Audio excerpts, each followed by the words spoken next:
لە یادی 30 ساڵەی کیمیابارانکردنی هەڵەبجەدا لێپرساوانی باڵا و پارت و لایەنە سیاسیەکان پەیامی هاوخەمیان بڵاو کردەوە و جەختیان کردەوە لەسەر گەورەی تاوانەکە. دکتۆر فواد ماسووم سەرۆکۆماری عێراق لە ڕاگەیەنراوێکدا بە بۆنەی یادی سیەمین ساڵڕۆژی کارەساتی بردومانکردنی هەڵەبجە بە چەکی کیمیایی لەلایەن ڕژێمی بەعز لە 16ی سێی 1970دا داوای لە کۆمەڵی نێودەوڵەتی کرد ئەو ڕۆژە بکرێتە ڕۆژی جیهانی قەڵاچۆکردنی چەکی کۆمەڵکوژ. دووپاتیشی کردەوە بۆ پەلەکردن لە ئاوەدانکردنەوەی هەڵەبجە و ئاوەردانەوە لە دانیشتوانەکەی. بەوپێی هەڵەبجە سیمبولی گیانفیدایی و قوربانیدانە لە پێناوی ئازادی و دیموکراسی و مافە دەستوریەکان.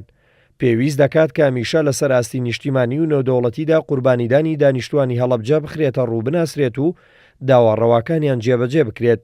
ئەنجومەنی وەزیرانی هەرێمیش لە یادی 30 ساڵەی جینۆسایدی هەڵەبجە ڕاگەیەنراوێکی بڵاو کردوێتەوە و تیایدا ڕایگەیاندووە لە میادە سامناک و خەمناکەدا دووپاتی دەکەینەوە کە ئەوەی لە توانادا بێت بۆ خزمەتی هەڵەبجە درێخی ناکەین و جارێکی دیکەش داوا لە دەوڵەتی عێراق دەکەین ئەرکی سەرشانی خۆی لە قەرەبووکردنەوەی قوربانیان و ئاوەدانکردنەوەی هەڵەبجە جێبەجێ بکات و کۆمەڵگەی نێودەوڵەتیش ڕێگە نەدات جارێکی دیکە تاوانێکی لەو جۆرە لە هیچ شوێنێکی سەرزەمین دووبارە بکرێتەوە.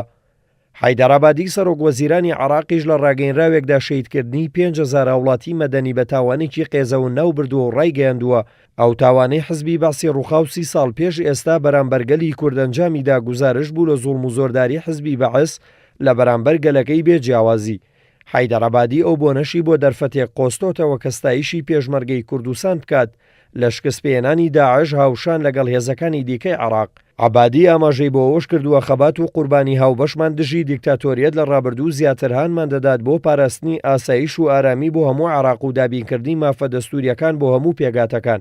هەروەها باڵوێزخانەی ئەمریکا ڕاگەیەنراوێکی بە بۆنەی تێپەڕبوونی 30 ساڵ بەسەر کارەساتی بردومانکردنی هەڵەبجە بە چەکی کیمیایی بڵاو کردوتەوە و تیایدا هاوخەمی خۆی بۆ ئەو کەسانە دووپات کردوتەوە کە کەسوکاریان لەو کارەساتەدا شەهید بوون و پشتیوانی خۆشی پیشانداوە بۆ ئەو کەسانەی کە تا ئێستا بە دەزاسەواری بەرکەوتنی چەکی کیمیاییەوە دەناڵێنن.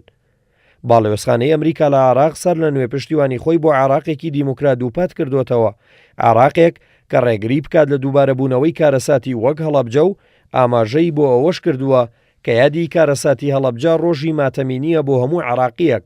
هاوکات عەمەر حەکیم سەرۆکی هاوپەیمانی نیشتیمانی ڕایگەیاند یادی 30 ساڵ بەسەر کارەساتی بردومانکردنی هەڵەبجە ڕێگە نیشاندەرمان دەبێت بۆ بەردەوامیدان بە کاروانی ئازادی. خوێنی شەیدانیش دەبێتە چرای ڕووناکردنەوەی کاروانی ئاوەدانی و بنیادنانەوەی عێراقێکی نیشتیمانی بەسەرجەم پێگاتەکانیەوە. لای خۆشیەوە پارتی دیموکراتی گەلان هەدەپە سەرڕای ئیدانەکردنی ئەو تاوانە ڕایگەیاندووە مانگی ئازار جینۆساید و قڕکردنی گەلی کورد وە بیردەیەنێتەوە. هەدەپا ڕایگەیاندووە لە مانگی ئادار تورکیا جارێکی تر کورد لە عەفرین کۆمەڵکوژ دەکات. کۆما جڤاکی کوردستان کەجەکەش هۆشداری دەدا لە دووبارەبوونەوەی کارەساتێکی تری هاوشێوەی هەڵەبجە لە عەفرین. هاوکات بزوتنەوەی کۆمەڵگەی دیموکراتی تەفدەم لە ساڵیادی کارەساتی کیمیابارانی هەڵەبجە ڕاگەیەنراوێکی بڵاو کردەوە و ئاماژەی بەوە کردووە تراژیدیای هەڵەبجە وانەیەک بوو بۆ نەبوونی مۆڕاڵ و ویژدانی نووسوی کۆمەڵگەی نێودەوڵەتی. ئەفرینی جوانەی بەرگری و قارەمانەتی فێری کۆمەڵگەی نێودەوڵەتی دەکات. هەروەها بزوتنەوەی کۆمەڵگەی نێودەوڵەتی تەفدەم لە ڕاگەیەنراوەکەیدا ئاماژەی بەوە کردووە گەلی کورد کە ئێستا لە هەر چوار پارچەی کوردستان یادی جینۆسایدی هەڵەبجە دەکاتەوە کۆمەڵگەی نێودەوڵەتی و ڕێکخراوی نەتەوەیەکگرتوەکان جارێکی تر بێدەنگ و بێڵوێستن لە بەرامبەر جینۆساید و کۆمەڵکوژی کورد لە عەفرین. تەفدەم داوای شکاندنی بێدەنگی کۆمەڵگەی نێودەوڵەتی دەکات لە بەرامبەر ئەو جینۆسایدەی دوژمنانی کورد بەسەر گەلی کورددا دەهێنن.